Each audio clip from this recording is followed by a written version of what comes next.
Hello, कैसे हो आप सब? आप सभी का एग्जाम इंस्ट्रक्टर यूट्यूब चैनल पे हार्दिक स्वागत है। जैसा कि आप सबको पता है कि कल हमारे क्या हुआ था, नीट का पेपर हुआ था। ऑल इंडिया जो नीट का पेपर था वो हुआ था कल। कल जो डेट थी अपनी 3 मई को, ठीक है। 3 मई को अपने नीट का पेपर हुआ था 2026 वाला। तो आज हम बात करेंगे नीट के पेपर की कि उसकी cut off, accepted cut off क्या रह सकती है, यानी कि हम अनुमान लगा रहे हैं कि उसकी कट ऑफ क्या रह सकती है, ठीक है। आज कट ऑफ के बारे में बात करेंगे। हाँ, हो सकता है ये कट ऑफ चेंज होती रहे, क्योंकि एक बार अपन एनालिसिस कर रहे हैं। जैसे-जैसे आपके कमेंट आएँगे कि आपने पेपर दिया, आपका क्या रहा है, कट ऑफ कैसा रहा है, और आपने जो स्कोर दिया है, मतलब जो एग्ज़ाम दिया है, तो उसका स्कोर क्या रहा है आप लोगों का, और एग्ज़ाम कैसा हुआ है, और जितनी कट ऑफ जितनी हाई जाने वाली है, लो जाने वाली है, उसके बारे में अपन बात करेंगे, ठीक है। फर्स्ट ऑफ ऑल अगर मैं बात करूँ तो पेपर कैसा था? पेपर नीट वाला पेपर कैसा था?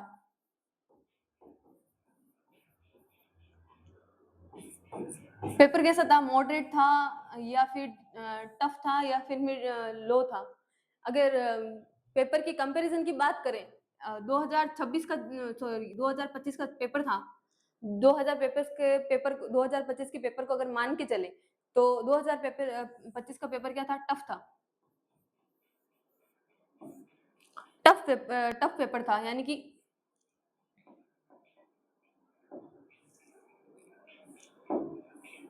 हार्ड था, है ना? और अगर 2024 के पेपर की बात करें तो इजी पेपर था। किसके कंपैरिजन में? 2025 के पेपर के कंपैरिजन में 2024 का पेपर था, वो क्या था? इजी था, ठीक है। और अगर बात करें 2026 के पेपर की, 2026 के पेपर की बात करें तो वो क्या था? ना इजी था और ना ही हार्ड था। तो ये क्या है? मॉडरेट था। मॉडरेट इन द सेंस कि 2025 के पेपर से उसका पेपर का जो लेवल था वो थोड़ा लो था, और 2024 के पेपर से उसका पेपर का लेवल थोड़ा हाई था। तो मतलब मॉडरेट पेपर का था। आप ऐसे सोच के मत चलना कि भाई ये पेपर इजी मान के चले, इसका कट ऑफ हाई जाने वाला है, ज्यादा हाई नहीं जाने वाला है। जब 2025 का पेपर हुआ था तो उसके अंदर लगभग फॉर्म भरे गए थे 22 लाख, ठीक है। कितने फॉर्म भरे गए थे? 22 लाख। 22 लाख के ज्यादा ही थे, 22 लाख से, ठीक है। और 2024 का पेपर था, उसके अंदर लगभग भरे गए थे 21 लाख के कुछ आसपास था, ठीक है। और 2026 का पेपर है, इसके अंदर फॉर्म कितने भरे गए? 22 लाख 9 हजार। तो लगभग अगर देखें तो पेपर का मतलब जो पेपर फिलअप है, यानी फॉर्म भरे गए हैं, तो वो फॉर्म के अंदर ज्यादा कोई गिरावट नहीं है। बट अगर पेपर के लेवल की बात करें तो पेपर का लेवल क्या था?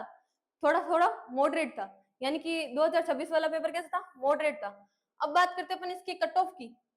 तो कट ऑफ क्या थी? 2000 अगर 24 की बात करें तो उसकी कट ऑफ कितनी थी? उसकी कट ऑफ लगभग गई थी 680 के पास, मतलब 600 से 672 के पास, ऐसे कुछ थी, ठीक है। और 2025 की कट ऑफ में क्या थी? 2025 की कट ऑफ कितनी थी? 580 से 600 के बीच में ये कट ऑफ रही थी, क्योंकि वो पेपर क्या था? हार्ड था। अगर इन दोनों की एक्सेप्टेड कट ऑफ निकाली जाए तो 2026 के अंदर कितनी रहेगी? मान के चलो, ठीक है, मान के चलो ये कितनी रहेगी? 610 से 630 के बीच में। कितनी? 610 से 630 के बीच में। ये अनुमानित कट ऑफ है, ये नहीं बोल रही कि यही कट ऑफ रहेगी। अनुमानित कट ऑफ है, अपने इतना अनुमान लगा सकते हैं। जैसे हमने जैसे रिव्यू लिया था बच्चों का, तो उस रिव्यू की वजह से हम बता सकते हैं कि पेपर मॉडरेट था और उसकी वजह से कट ऑफ इतनी आ सकती है। अगर कट ऑफ में अगर 2-4 दिन में अगर कुछ बदलाव होता है, यानी कि बच्चों के रिव्यू में कुछ चेंजेस आते हैं, तो आपको वापस कट ऑफ बताएंगे कि कुछ एक चेंजेस हो सकती है। तो वैसे आंसर की आ गई है, आंसर की आप देख लेना कि भाई उसके अंदर आपके कितने सही हो रहे हैं, कितने गलत हो रहे हैं, या फिर आपके कुछ एक क्वेश्चन ऐसे हो गए जिसके ऊपर ऑब्जेक्शन लग रहा है। लगभग सारा एनसीईआरटी से ही आया है, ठीक है। और इस बार थोड़े ऐसे मतलब स्टेटमेंट वाले क्वेश्चन थे, स्टेटमेंट इन द सेंस के कथन वाले क्वेश्चन थे, तो उसकी वजह से पेपर थोड़ा लेंथी भी था। बच्चों को थोड़ा टाइम भी लगा, किसी-किसी के टाइम टेकिंग की वजह से पेपर छूट भी गया था। क्वेश्चन कुछ एक छूट गए थे, ठीक है। और कुछ एक क्वेश्चन ऐसे थे कि उनको कुछ समझ नहीं आया, टाइम मैनेजमेंट नहीं हो पाया। तो कुल मिला के ज़्यादा कट ऑफ हाई जाने वाली नहीं है, बट फिर भी 610 से 630 के बीच की कट ऑफ रहेगी। और अगर कुछ अगर हमको कुछ अलग स्टेटमेंट मिलता है या फिर अलग कोई डाटा मिलता है तो हम आपको वापस बता देंगे कट ऑफ कितनी क्या रहेगी। आपने मेहनत की है, ठीक है? आपने मेहनत की है, उस मेहनत के ऊपर भरोसा रखो और उस मेहनत को ही लेके चलो कि आपका मेहनत किया हुआ आपका फल अच्छा ही मिलेगा, ठीक है?